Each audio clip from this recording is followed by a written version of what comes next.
ako, tricycle. Ayaw pa ni kuan sa ilahad. Ay, nasidulaan niya, high-tech, remote. Ayaw ang kahintang dito sa isa kaludan niya. Tapos, naano diri karon sa ama, karang gani.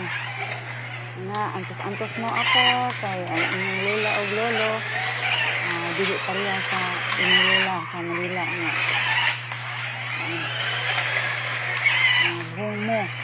Ano ida, puyo na sa aper, lingaw-lingaw lang sa mo, kay di mo nagala ng panahon na, karon pa lang gani nga, lang mo diha, pero ang inyong papa, ano mo, pabalik na dito, kasi bakasyonan. So, pahulay-hulay ka mo din mga apo, kung anak, inyong mama. Hanggang mo na sa taas na. Relax sa inyong mama, kay dito, wala na relax inyong mama. Naglaas karang gani, kasira ka inyong kanya, wala, pinubre ka,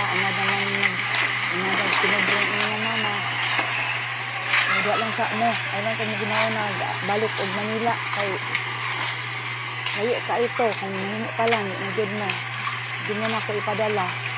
Paan ka lang, hindi mo na ako ipadala dito. Kaya, ito na, mag-ulit na sa ang mag-ulit na sa ang kahimatan.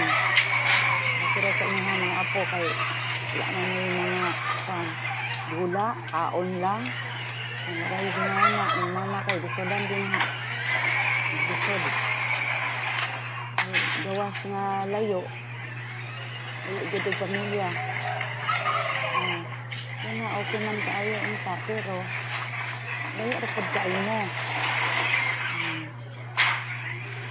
Siguro, nagkadagdag ninyo, isa pa man, siguro balik din mo.